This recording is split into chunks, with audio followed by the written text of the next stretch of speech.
Hello, everyone. This is Matthew Janner for Card Runners, and I'm here with Button and Blind Play Part 8, playing 3-bet pots in position. So we have the quickest outline ever for the video. We're going to go over the flops from the previous video, only this time play in position. We'll discuss what we do when facing a bet or to check on the flop, and then we're going to randomly generate a flop or two. So let's go. So here is our original flop from the last video. And before we jump in, I also just want to remind you that I made this 3-bet calling range originally when we started this series, but now I kind of like defending even wider, so I'm going to be using this range during this video. Because even though I know it's great to have like a consistent range to use throughout the series, I've been making this series over the course of months, and I want to improve the ranges as I think I make them better, so I think we're going to stick with this range. I've mentioned before that I like 4-betting ace-queen off a lot, even though I think most people flat with it. So I do have ace-queen off in this range. It may be a mixed strategy. It's nothing to be overly concerned with, but here I'm going to assume we are flatting with ace-queen off and see how that looks. But I think 4-betting it's totally fine too. All right, so let's just go ahead and jump in. So the first thing I'm going to do is write down how many combos are in our range total, and that's 218, as can be seen right here in Flopzilla. And the next thing I want to do is get a general estimate for how many combos I want to defend. So if our opponent bets a little bit more than half the pot, maybe we'll want to defend something like 65, 67, 69% of the time. Something around there. So let's just say we're going to defend, 218 times 0.6 times 0.65 equals 218 times 0.65. Let's say we're going to defend about 142 combos. So if our opponent's betting just slightly bigger than half the pot on the flop, this is about how many combos we'll need to defend if we want to prevent him from making an immediate profit when he bets any two cards on the flop. It might not be a problem if he can profitably bet any two cards on the flop, but I think this is still a good rough estimate about how many combos we want to defend. If anything, I'd try to defend a little bit more than this, but I think this is actually just a really good estimate, and I'd start here. And that's assuming a C-bet sizing of around 55 or 60% of the pot, so around a pretty normal C-bet sizing. All right, so let's start off with talking value raises. I usually want to value raise if I have some strong and vulnerable hands. Here, it's a little bit ambiguous because we do have some really strong hands. Like we can have ace-queen, we can have ace-4. Those are really strong hands. Even a hand like ace-jack is quite good. And those hands aren't that vulnerable, but they still definitely can be outdrawn because our opponent is probably going to be c-betting some like king-jack, king-10, and maybe even some jack-10 type hands. So I don't have a huge problem with raising like ace-queen or ace-4 here some of the time, and then, also you can raise, of course, some bluffs and some flush draws. But for the most part, I probably wouldn't raise here. So let's just say we're going to raise the ace-4 suited, which make up 3 combos, and then we'll later on put in like, we can, let's say, raise Jack-10 of diamonds for 1 more combo. And then just as a marker here, we might want 2 bluffs. So maybe we'll raise this flop, very, very rarely. But for the most part, I don't think we're going to want to raise here too much. And just remember, there's nothing wrong with using a range that has very few combos in it, as long as it's a balanced range. So right here, what I mean by that is we might only be raising, 6 combos on the flop total. But as long as we have our, value raises, our bluffs, and some, and 1 draw in this case, then that's probably fine. There's not going to be like some counter strategy our opponent can use to exploit it. Okay, so I should have put the bluff raises down here. But you know what? I don't think we need a separate line for that. Okay, so let's talk calls. So now here's where we're going to be listing out almost all the combos, right? We have to defend, or we don't have to defend, but we're going to try to defend 136 more combos. So let's just start with writing out all the best stuff. So aces are going to be 3 combos. Ace-queen are going to be, how many ace-queen combos do we have? We have 7 combos of ace-queen here because I only have the 2 pair in our range. So ace-queen is going to be 7. We can just look at like ace-x. So ace-x is going to be 45 combos. And I would encourage you, once you're pretty comfortable with writing out combos and doing this kind of work, just scroll over top pair and see how many combos there are total. Don't write out all the top pair if you don't really want to. All right, so let's see how many middle pairs we have. So I'm going to put queen X is going to be how many hands here? That's going to be 42 combos. All right, weak pairs. We'll get to those later. We might defend them. We might not. I think we'll probably defend some, but fold others. No made hand. So let's see. We have flush draws, and we don't want to double count these. So we have to not count the pairs of queens. And I can see right now, I'm not going to scroll over it with my mouse because then it will make them disappear. But I can see right now that we have queen jack of diamonds, king, queen of diamonds, queen 10 of diamonds, queen 9 of diamonds, and queen 8 of diamonds. So that's 5 flush draws that are also a pair. And I don't want to double count that. So that's going to leave us with 16 flush draws. And that's going to be 15 flush draws, not counting the jack 10, which we put here. So I'm going to put flush draw 15. All right. Let's see what else. All right, and then we have gut shots. And those might get bluff raised, but they're probably, I mean, we only are raising 2 bluffs. So we're going to have most of these called. So let's say 30, let's just call them all right now, although I think we might raise 2. So let's say, I'm going to list these actually. King Jack is 15. King 10 is how many? That's going to be another 15, right? King 10 is 15, and then Jack 10 is 3. So notice I didn't double count the flush draws, which I almost did, but we only have 15 King Jack, 15 King 10, and 3 Jack 10 suited that aren't of diamonds. All right, so anything else? We have 2 card backdoor flush draws. I highly doubt we're folding all of those, but let's look back at those in a minute, because I think we might still float with like King 9 of hearts, but I'm going to count the combos real quick and pause. Okay, so that's 145 combos. So in that case, I'm actually going to bluff with the King of Hearts, 9 of Hearts. And we need, let's say, 1 more. So let's see what else we got. 2 card backdoor flush draw. I don't know which one's better, like King 8 of Hearts or 6 5 of Hearts. I'm going to go with 6 5 of Hearts because it's prettier. But that would be, if anyone in the comments, other than if they're just trolling me to joke, like is actually complaining that 6 5 of Hearts is worse than like King 8 of Hearts, that's just the perfect example of something that I wouldn't care that much about. I don't know which one's better. It's not a big deal. So I'm just going to put 6 5 of Hearts here. And cue the first 3 comments being asking me why I think 6 5 of Hearts is better than Jack 9 of Hearts. Okay, so total combos I have defended right now is 151. So I'm going to make that a fraction. So 151, or sorry, a percentage. 151 divided by 218 is 69%. So total combos defended is 69.2%. So you can probably already tell, I think this is way easier defending against a bet in position in a 3-bet pot. This is way easier than playing the out of position range. So on just our first run through, everything looks nice and pretty. It looks simple enough, and we're actually defending more combos than our original goal. But I like all the combos we're defending. Like, I would not fold any of these. So, you know, usually my goal is to like defend a certain amount of combos, and I have to work for defending those extra combos because defending those extra combos is hard. They might only be slightly profitable, and it's something I've, slowly had to train myself to do like most players have. Whereas in a case like, in this specific case, it looks like we can easily defend enough combos because we just have so many gut shots and all that fun stuff. So let's just do some real quick analysis. So I would say this hand drives the point home that even when defending a very wide range preflop, it's often easy to defend a large percentage of our range on the flop, especially when there are 2 high cards. I'd also write, because it's so easy for us to defend our range aggressively on this flop, our opponent should probably not be recklessly betting. And on that note, I'm actually going to pull up what we did for the other hand for the last video because I'm curious to see how aggressively we bet on the flop. All right, so we've got it right here. And we bet the flop 60% of the time and defended 71% of our checks. So this just looks like a spot where both players have a lot of, hands in their range that can pretty easily improve, and both players have a lot of like good pairs in their range. So it just looks like it's a board where neither range is folding all that often. The out of position player is still c-betting reasonably aggressively. In this case, the out of position player is also defending his checks very aggressively. In our last video, we defended apparently 71% of our checks. So it just looks like it's a spot where both the big blind and the button are pretty ready to put some more money in the pot and see a turn because there just are so many good pairs and gut shots in each player's range.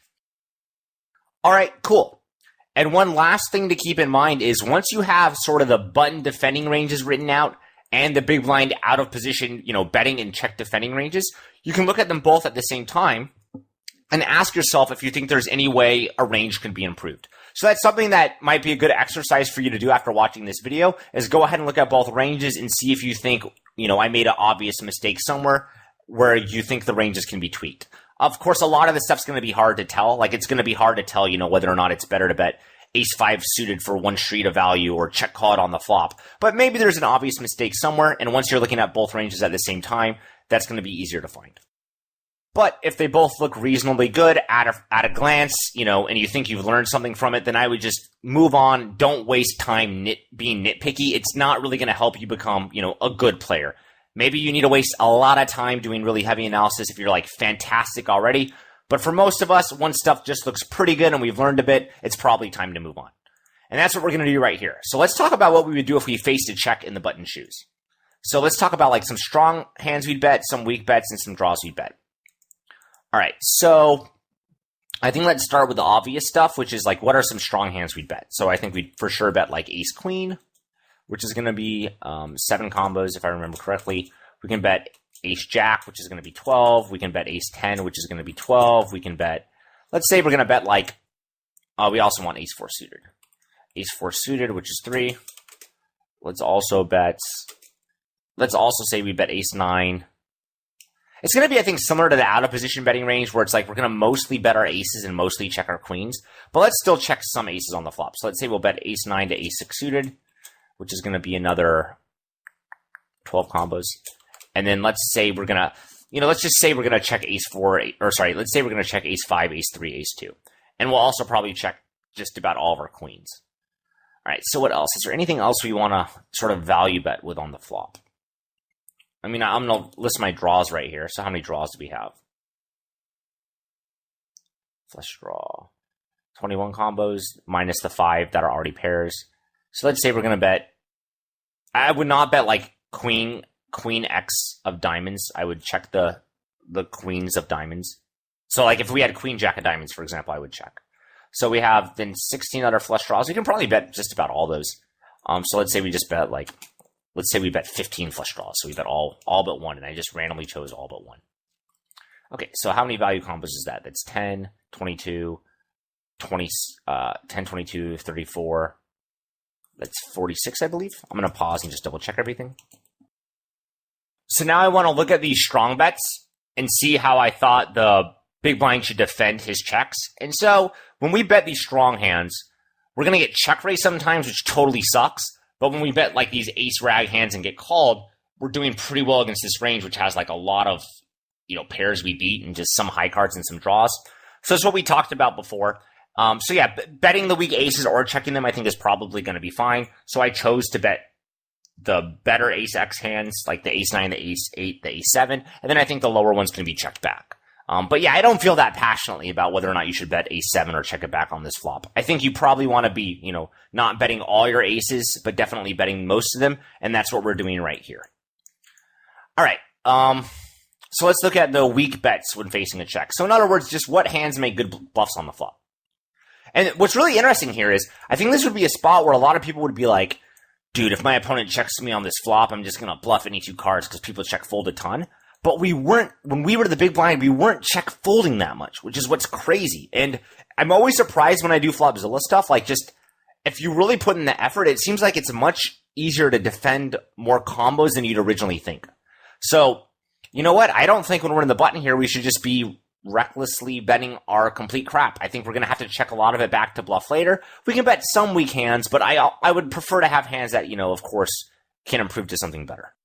When our opponent checks to us, we're betting a reasonably polarized range, and I think that makes sense because when we do bet on the flop, we reopen up the betting, we're vulnerable to getting check raised, and once our opponent check calls, it's kind of hard for him to have a really strong hand, so we can kind of confidently bet down a little bit easier.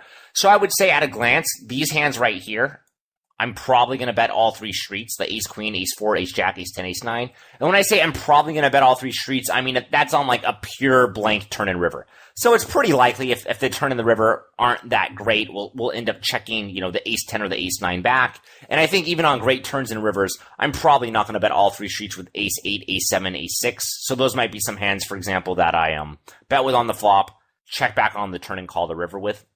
In addition to like whatever other weak hands, may improve and then become calls later.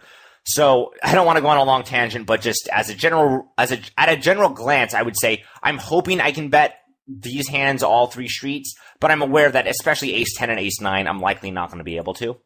So it's hard to predict exactly how many bluffs we should have because, we don't know how many hands we're going to be able to bet all 3 streets with. But since it's a 3-bet pot, so our bets are going to be smaller relative to the size of the pot than they probably would be in a single raise pot, simply because, we just can't bet that big because there's not enough stack depth.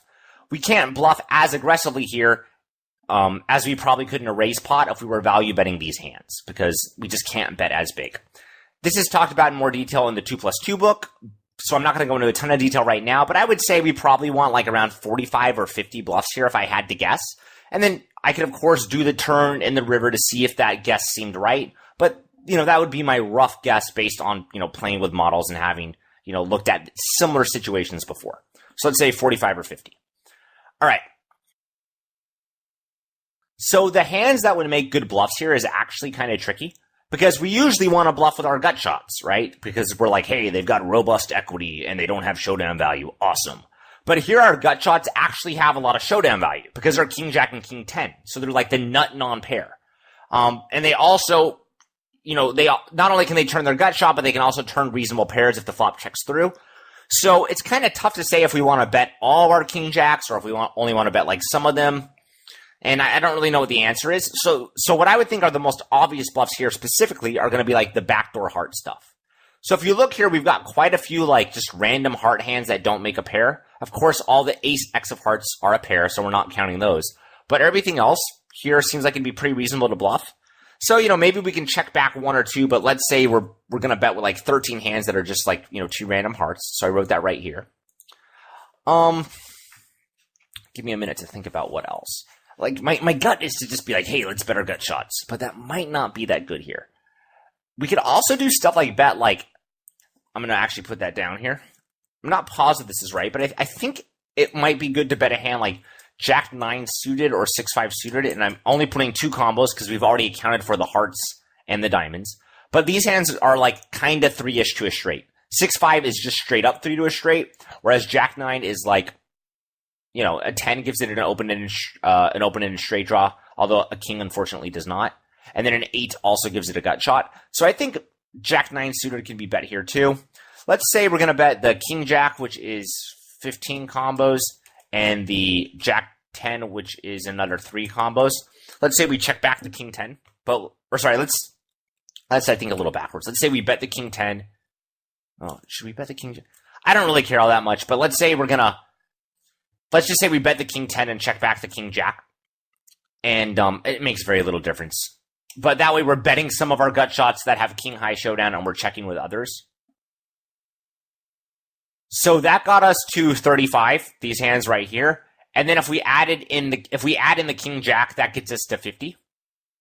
Now, as I already mentioned, I do kind of like checking back king jack. And I think when we bet it, we kind of lose its showdown value. Although it's tough to say how realistic it is to ever actually show down king jack after we check it back on the flop.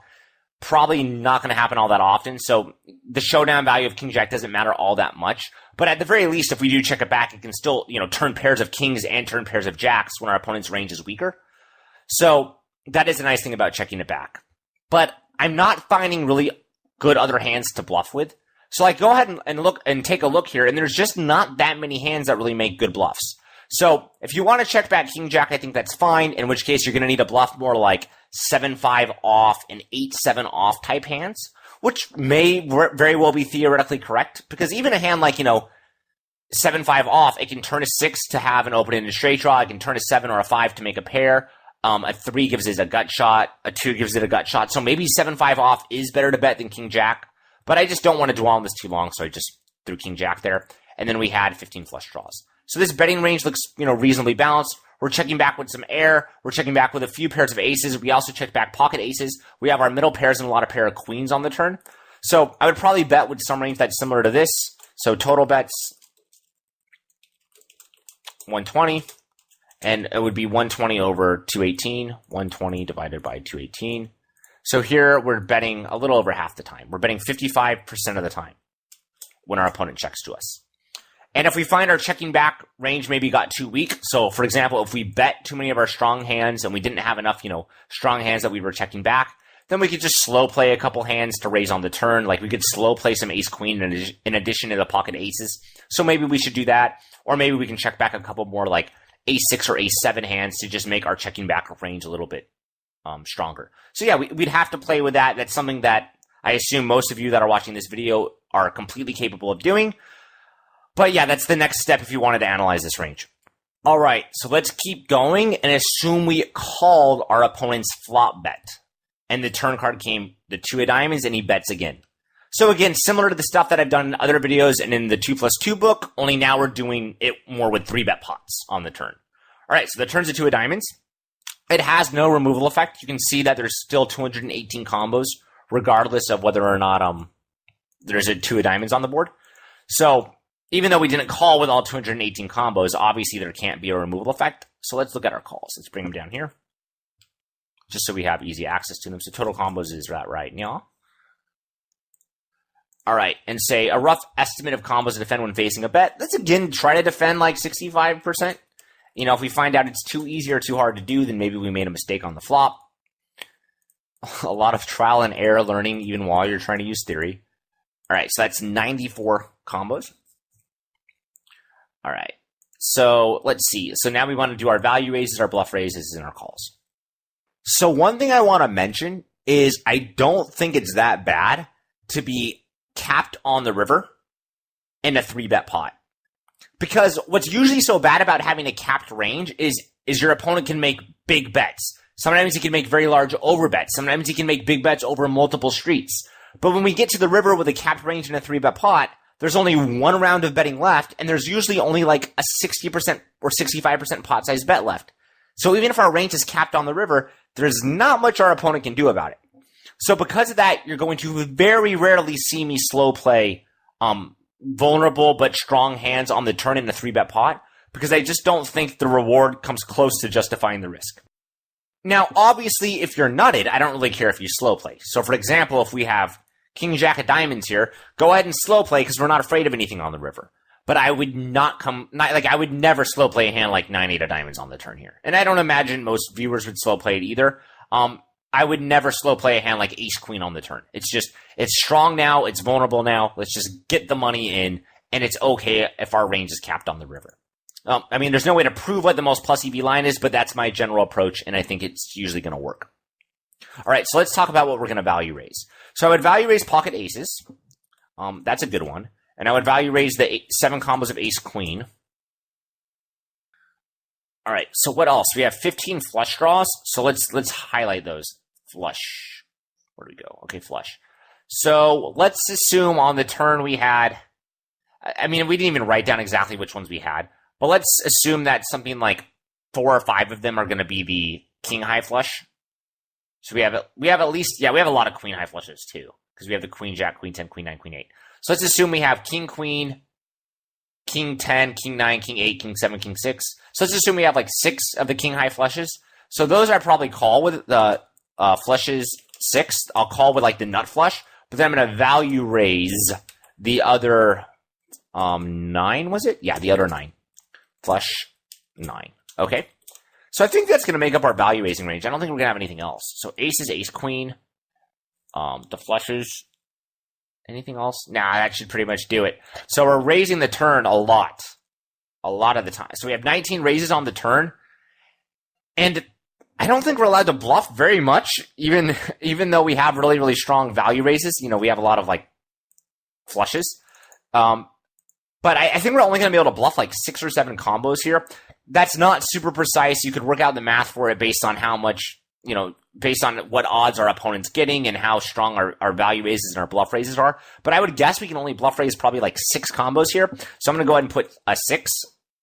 So let's assume we'll fill that in later. And then we want to call with the rest. So if we were trying to defend 94 combos, we're raising 6, calling, we're raising 25, and we're going to call with 79. No, that's bad math. 69. All right, we're going to call with 69 and raise 25. All right, so let's start with like the king jack and the king 10 that have the diamonds. So let's do at least king of diamonds 10x. That's going to be 3 combos.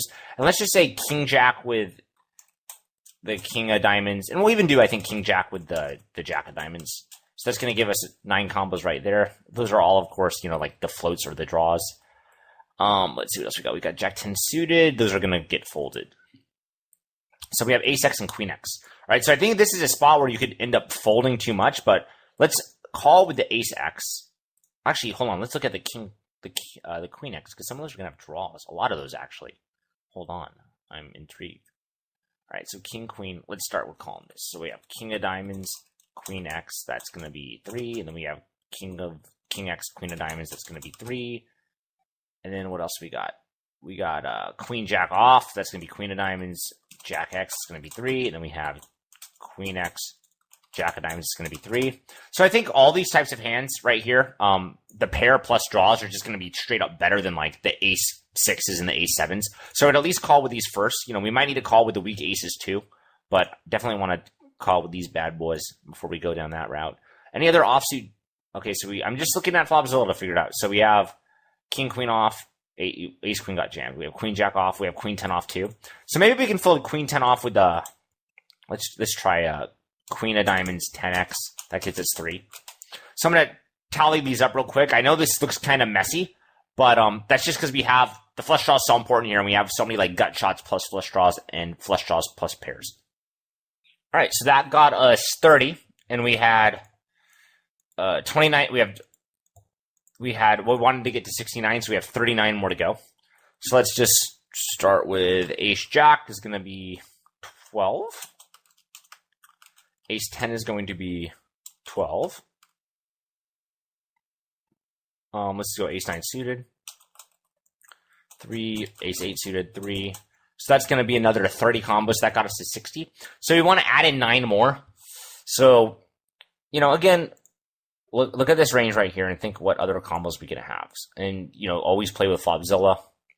Looking at our pairs. Where are our pairs? Sorry. Let's go like this. All right. So the last 9 combos seem a little bit trickier to me. We might want queen 10x with the 10 of diamonds, which I did not put in. So I think that will be one because, you know, it still is a bluff catcher and it can improve, even though it's like not a great, you know, it's not going to improve to a fantastic hand. But let's do queen x, 10 of diamonds, 3. So that got us to 63. So we still have 6 more to go. So right now we're folding our ace 7, ace 6. Oh, we have ace 5 and ace 2. Yeah, I probably should have even raised that. Ace 2 actually might be a call. Let's put that right here. So let's put ace 2 suited as 3. And then let's put ace 5 suited 2 as another 3. So that gets us to 69. Ace 2 suited might be able to raise the turn, I'm not sure. And the reason why I'd rather have ace 5 or ace 3 suited over ace 6, ace 7, or ace 8 is just because it has the gut shot too. So this at a glance looks pretty reasonable to me. It's very rare, I think, that you find a calling range that is only 69 combos, but it's so many different types of hands. So that's pretty interesting to me. And if I was doing analysis, I would talk about, like, you know, analysis. I was surprised to see here how our calling range consisted of so many different types of hands, despite only being 69 combos. It's easy to get confused and ask, what do I do with ace x or queen x? When in reality, that will mostly depend on if the hand has any, you know, additional draw. So, you know, queen x, it's kind of obvious, but, you know, king of diamonds, queen x, and king x, queen of diamonds get called before, you know, ace 6 of spades. All right, so I think that's the main thing that I would have taken from this, which is like, I think this is a spot where, you know, if you face a turn bet and you have like ace, queen, or aces or a flush, you're like, yeah. But it's easy, I think, to freeze up with ace x or queen x.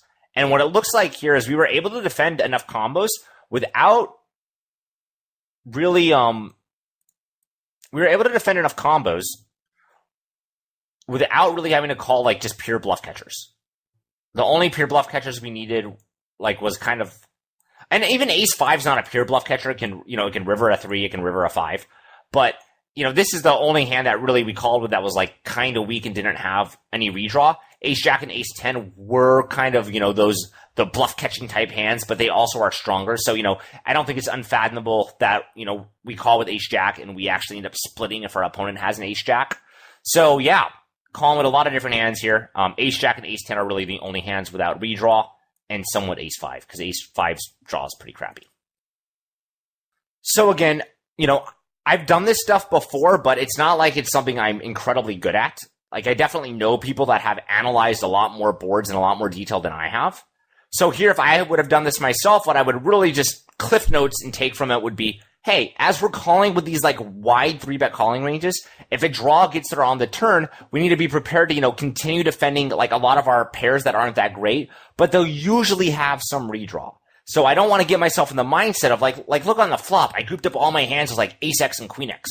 I was so, indifferent about it that I just threw them all together. I didn't even write out, ace jack, ace 10, ace 9, and all the different suit combinations. I just threw them all out there. Whereas we get to the turn and then the flush draw gets there, now we get all this stuff and all this stuff, right? Like, it's no longer ace X and queen X. It's, well, did you turn 2 pair? Did you turn a gut shot? Did you turn a flush draw? And that's all really important.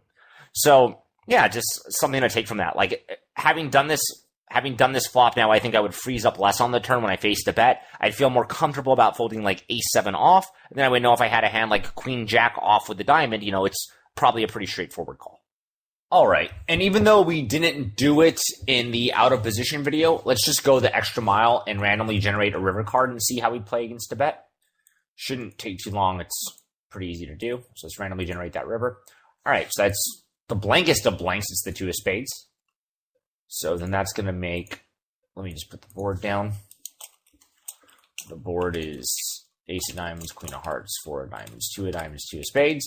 And then, we want to defend on the river. Let's say again, we're going to defend around, we probably can defend a little bit less on the river. So let's say we're going to defend like 60% of the time, because our opponent, doesn't get to see a card when we call with his bluffs and maybe improve. So let's just say we defend 60% of the time and see what that is. So 69 times 0.6 equals 41.4. And just keep in mind that when we're on the river, we're not going to be able to raise if we're facing a bet because our opponent's going to be all in. But when we're on the river, like, most of our range is just going to be a bluff catcher when we face a bet. So even though we want to call with like the, better hands or hands that have the better removal effect, it's not going to be that big of a difference. All right, so flushes we got 6. And let's just go with the best hands we have. Ace jack is going to be 12. Ace 10 is going to be 12. Ace 9 is going to be 3. King queen is going to be... Oh, we still got some aces. I'm sorry. Ace 2 suited. Oh, ace 2 suited is going to be like the nuts. Ace 2 suited is going to be 2 combos now. So that was a mistake. There was a removal effect there since we had ace 2 suited. So that's going to get us... So we're only going to really need to defend like 41 combos. Okay, so ace 2 suited is 2. I guess we have ace 8 suited is 3. Ace 5 suited is 3. And note, all these aces are actually just going to be a split pot on the river. So let's see how many that is. It's 6, 18, 30, 33, 35, 38, 41. Okay, that's perfect. So basically on the river, we just end up calling with all of our ace X and better. And just note, all of our ace X is actually going to be the same hand because, the kicker's going to be a queen. It's going to be a 2-pair hand. And of course, ace 2 suited makes the full house, and that makes up 2 combos. All right, so easy enough. And that's usually why I don't go over river play too much in videos, is if you understand, where the models come from, why we have frequencies that we have, usually the river is pretty self-explanatory. And that's especially true because we're in position here, which is we just can look at, how wide our range is, how many combos we need to defend, and then just pick the best ones. All right, so let's move on to the next board. All right, so this one, we talked about how we thought the out-of-position player should mostly be checking. But in order to feel more confident about this, let's see how we would defend when we face a bet after calling a 3-bet on a board like this. And in reality, even if you agree with me that the out-of-position player should be checking most of the time in a 3-bet pot on this type of flop, people won't. People tend to not defend their checks very much, and they tend to bet a lot. So even if you think, in theory, the 3-better should not be c-betting too much, you are going to face c-bets here, so it's good to know how to defend. All right, so let's go ahead and put this in. We got 10 of hearts, 9 of clubs, 8 of spades. All right, and that's going to give us a total amount of combos of 221. And then our rough estimate of combos to defend when facing a bet. Let's try to defend like 70% here because so many hands are going to have so much equity. So let's just go 221 times 0.7 equals. You know, and if we can't defend this much, that's fine. I just mean here, so many hands are going to have so much equity. I think we want to defend a lot, especially because position's so valuable. All right, so what do we want to value raise? Similar to on the turn in 3-bet pots, I'm not usually going to slow play hands very often because just being capped isn't as bad when there's less stack depth. It does suck to have a capped range on the turn, but also if we look at this board, it's pretty hard for our range to stay capped. You know, yeah, a 2 or a 3 or a 4 will probably do it. But a lot of turn cards are giving, you know, putting straights in both our range and his range. So I'm not going to slow play anything here. Maybe you can slow play Queen Jack, so maybe we'll get to that in a minute. But for the most part, I would say let's value raise this. I'm going to start with just value raising it all. The 16 Queen Jack, the 3 9s, the 3 pocket 8s. I think 10-9 suited gets raised 2. I think 10-8 suited gets raised 2. Maybe 9-8 suited doesn't get raised. Even 10-8 suited might not be, but let's say we're going to call with 9-8 suited. And the reason why I think this might not be a raise is because just there's so many strong hands in both players' range that it's hard to kind of like get it in with 9-8 on the flop and feel really good about it. And even if you raise 9-8 on the flop, you're going to be lost on the turn a lot of times, which doesn't mean your flop raise was bad, but it's kind of hard to raise 9-8 on the flop and keep getting value. So I can go on a whole tangent about how it could still make sense to raise 9-8, but all I'm getting at is I don't think 9-8 suited is strong enough to raise here, even though I think it's close, so I'd probably call with it. 10-8 suited is in a very similar position, but I think I'm still going to go with the raise there. Then we also have 7-6 suited for another 4 combos. So, I mean, you can just look right here, and it's just like we have so many strong hands that can raise. Like half the range, half of our value raising range is just the straight out nuts, and then the rest is pretty much mostly sets in weaker straights. Do we even have like Jack 7? No, we don't quite have Jack 7 suited in this range, but our range is just incredibly strong here. And then let's see what we want to call with. Let's look at like the top pair stuff. So we can call with pocket aces 2. And then I'm just going to look at the top pairs while I type. So ace 10 is going to be 12. King 10 is going to be 12. Queen 10 is going to be 12. Jack 10 suited is going to be 3. Do we have any other 10s? Nope, that's our 10s. And then we still have a lot of hands. Like let's look at our 9s. Let's look at our middle pair. So 9s are going to be 8. So we have ace 9 suited, king 9 suited, queen 9 suited, jack 9 suited, 9-7 suited. We're going to get to draws in a minute, like the ace jack and stuff and the king jack, but let's just still start with this and let's see what other pairs we have. Do we have any weak pairs?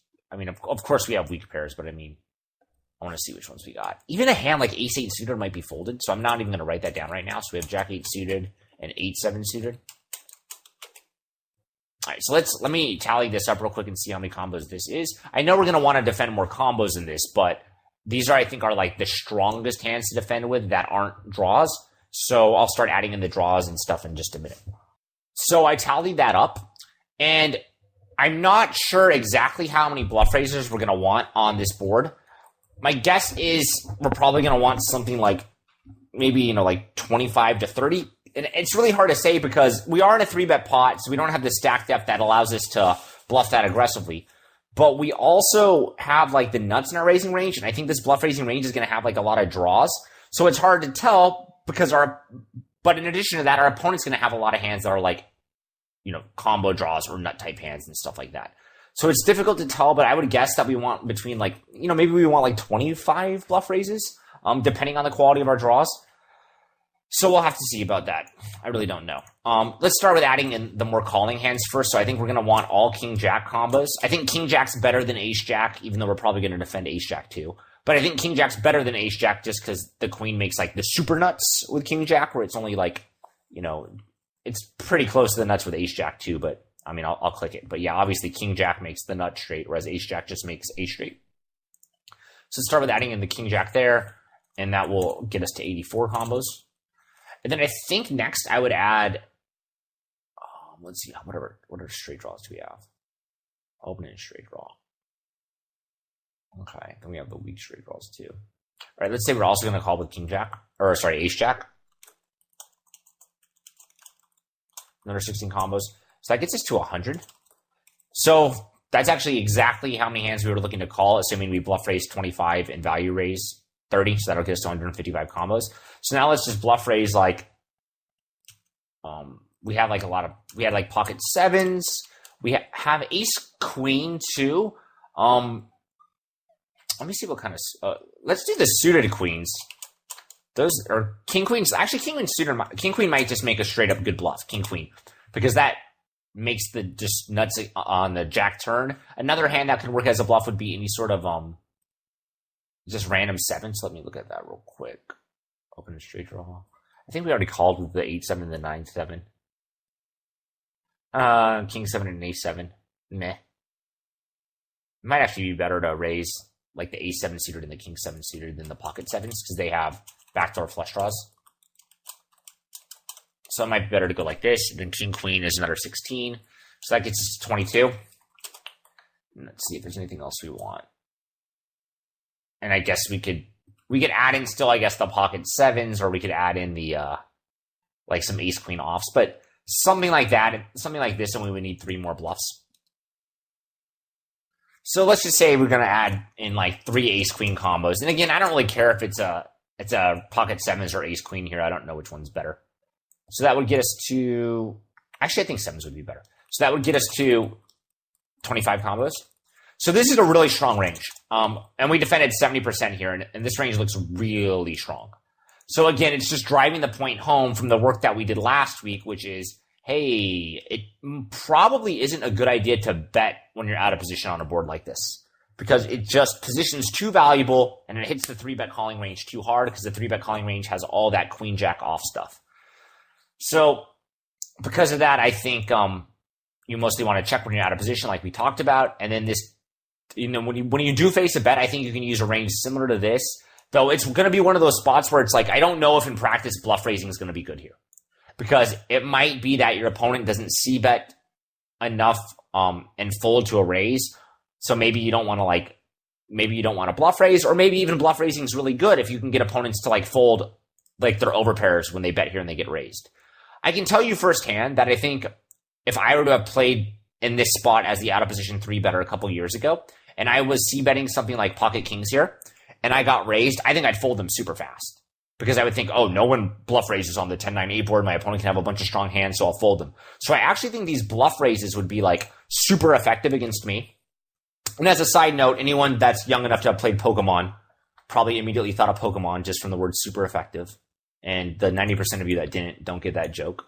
But what I'm getting at is the counter strategy. That's the actual poker term, not the Pokemon term. The counter strategy for the way I was playing in the past probably was just to actually bluff raise me on this flop, because I would be folding hands like pocket kings. I'd be folding hands like pocket aces. I'm sure I would be bet folding hands like ace jack or king jack. And I probably had a lot of those types of hands in my range. So at a glance, like if someone were to say like, do you like bluff raising on this 10-9-8 board? It really probably depends on the stake and who you're playing. It's something I have no experience doing.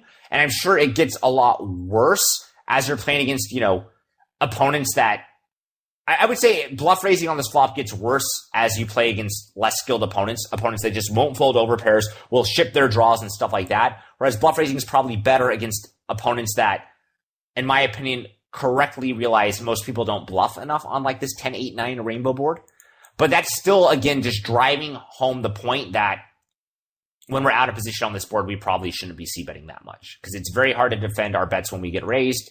And I know if you play the way I did a couple years ago, you're probably bet folding on this flop too much. Okay. I'm not going to do the turn for this spot because we didn't do the turn in the previous video. And I think most people are probably going to be on the same page as I am, where they think, yeah, the out of position player should mostly be checking. So rather than do this board and what we should do when we face a double barrel, I'm going to just go on to the next board texture, which I think we have time for. So let's randomly generate one right now and try to get through that. So, all right. So ace of clubs, 10 of clubs, 4 of hearts. And since I just wrote about this in my analysis earlier, this is a board with 2 high cards. And when there's 2 high cards that are like anything like ace 10 or king 9, Note if they give gut shots. Like ace-10 gives gut shots. Ace-jack gives gut shots. If you have a king, anything that's a 9 or a 10 or a jack or a queen is going to give tons of straight draws and gut shots. So we see that we have ace-10. The first thing that comes to my mind is like, oh, wow, the in-position calling range has a jillion gut shots here because king-jack, queen-jack, and king-queen, king-jack, and queen-jack are all 16 combos each, so 48 combos total that have gut shots. All right, so let's do it. So as usual, total combos, 219. Rough estimate of combos to defend when facing a bet. Yeah, let's defend like, I mean, I just keep making it up, but let's defend like, let's say 68% of the time. Let's say we can defend a little bit more here. I just think we're going to be able to defend a lot here with so many gut shots. So let's start with that. So 219 times 0.68. So let's just say 149. All right, so what are we going to value raise here? Here I like value raising because there's both flush draws and a lot of gut shots. I think that was similar to the ace-queen spot, though. Yeah, even here there were flush draws and a lot of gut shots. So I like value raising here a little bit more, but I'm trying to think why. Because maybe my thought process is bad. So I'm going to pause and think for a minute. You know, honestly, I just realized that this is ace-10 4 two-tone, and the last board we did was ace-queen 4 two-tone, so they're very similar. So I actually don't think I have a really good reason for why I like raising ace-10 here more than I like raising ace-queen in the last hand example.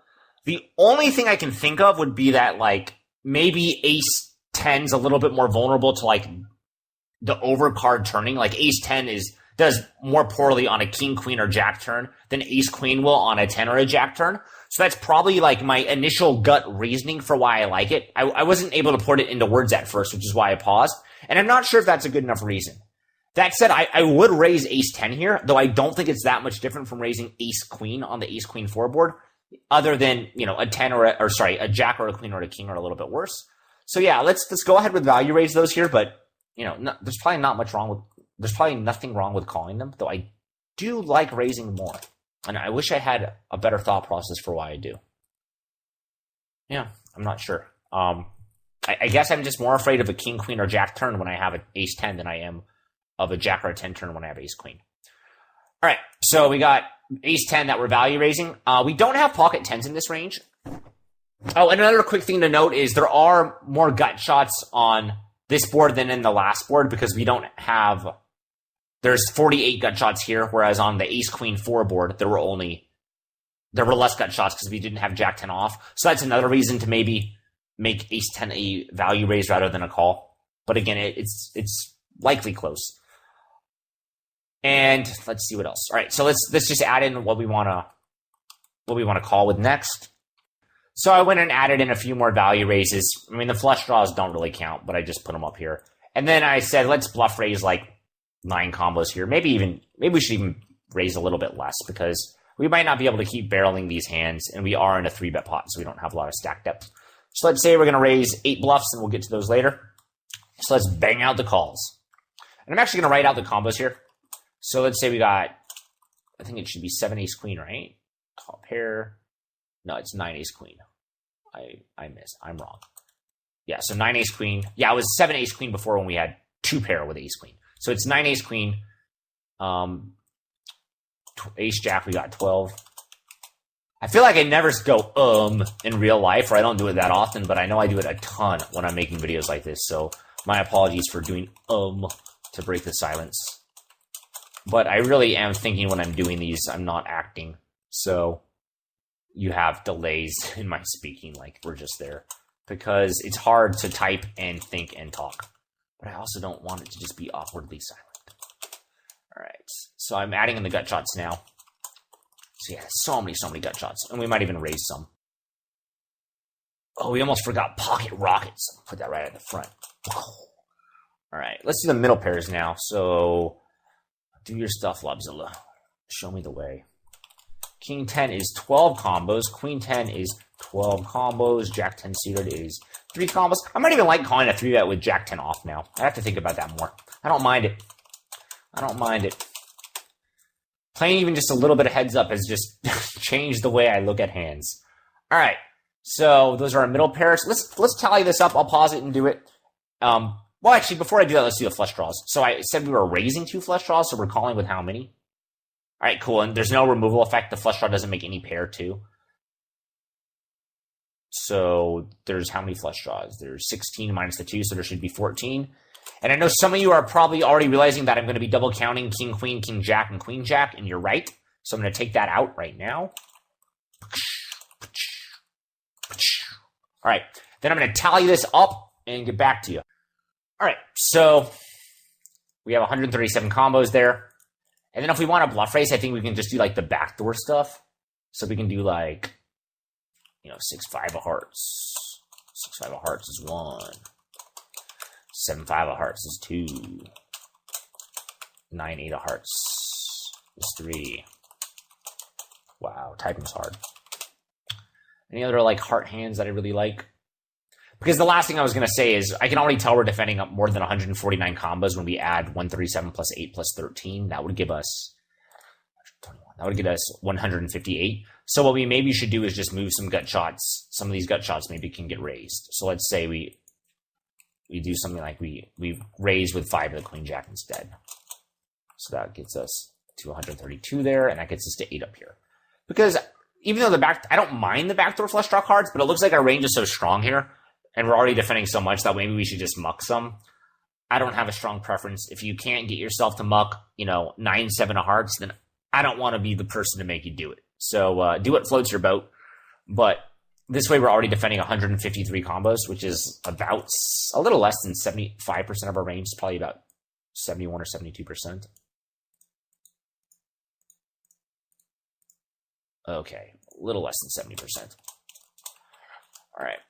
Okay, so we defended 70% there. It's just very similar to the last board we did. And that's why I love doing stuff like this, because you get similar flops so often and you can kind of remember what you did. Or even if you don't remember exactly what you did, like, you don't remember like explicitly writing down the combos, you're going to be used to being like, hey, what looks like a call, what looks like a raise, what looks like a, what looks like a float. So here the main difference is we're raising a little bit more often because I chose to raise ace-9. And because we're raising a little bit more often, we also ended up raising with some gut shots. So, cool. I think this looks reasonable. I'm going to randomly generate a turn, and I'm going to at least do the turn. I'm not going to do the strong bets when facing a check or weak bets when facing a check, because this board is so similar to the ace-queen 4 with a flush draw. This board's ace-10 4. I just think it's going to be pretty similar. So instead, I'm going to randomly generate a turn, and then we'll do a turn that's not the flush draw turn. So if we do get a flush draw turn, I'll randomly generate again. That is not a flush draw turn. So we'll go ahead and make this happen. All right. So turn is the 4 spades. The total combos we're going to have, I think it blocks nothing. We already raised ace-4 on the flop. That's the only thing I can see it blocking. Yeah, and it's only one combo, which is raised on the flop. All right. So our total combos are just going to be our calling range from before. Total rough estimate of combos to defend when facing a bet. So let's just take that and multiply it by, like 65%. You can go a little more if you want. Ain't a big deal. All right, what are we going to value raise? Probably nothing, right?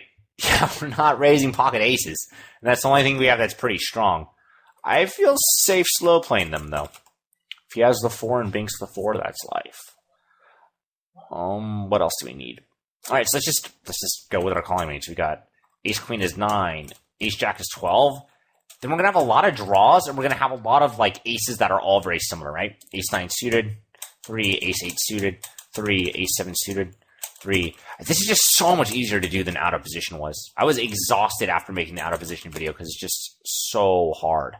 But this is just not that difficult. All right, so we got all the aces. Now I think the next I would want to just call with like 10s. We're going to do a mix of calling with like draws and like middle pairs. We're probably going to defend most middle pairs though, I think. So let's see how many middle pairs.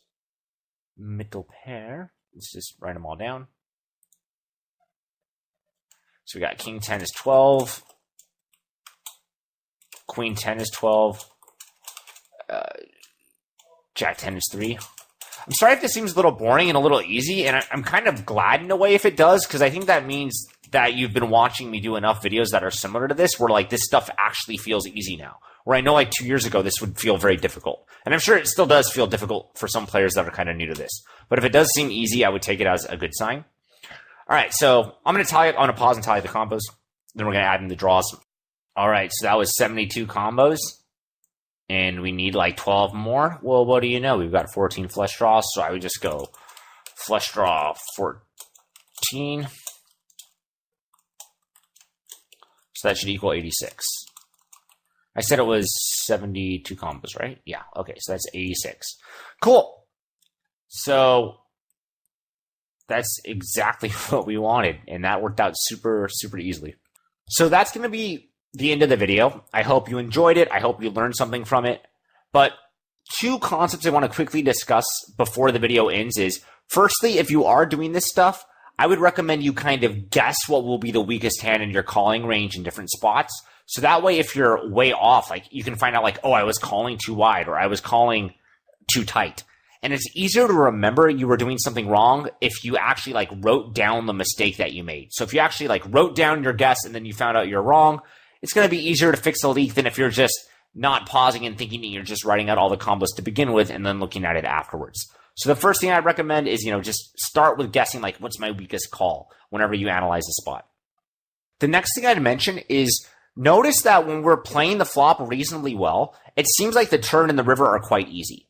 Now, I would not neglect analyzing the turn and the river just because the pot's so big, but the cool thing about the turn and the river is they should be much easier to analyze than the flop. So even though you see me kind of putting less emphasis on turn and river play, and I do that because I think it is a little bit easier if you've played the flop well. Most people, I think, struggle on the flop because there's so many combos to deal with.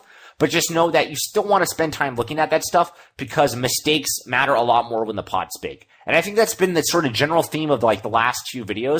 I know if I were like really trying to improve my game right now, I would be focusing almost entirely on 3-bet pots because I think they're super common in theory. And even if they're less common than raise pots, you just have so much money on the line. So just keep that in mind. Yeah, like I think we're seeing turn and river spots just work out really, really clearly in a lot of videos, but there is a lot of money at stake, so you still want to pay attention to that and make sure you're playing reasonably well. All right, so thanks for watching, everyone. I'm looking forward to seeing your comments and feedback in the forums. Take care and good luck at the tables. Bye.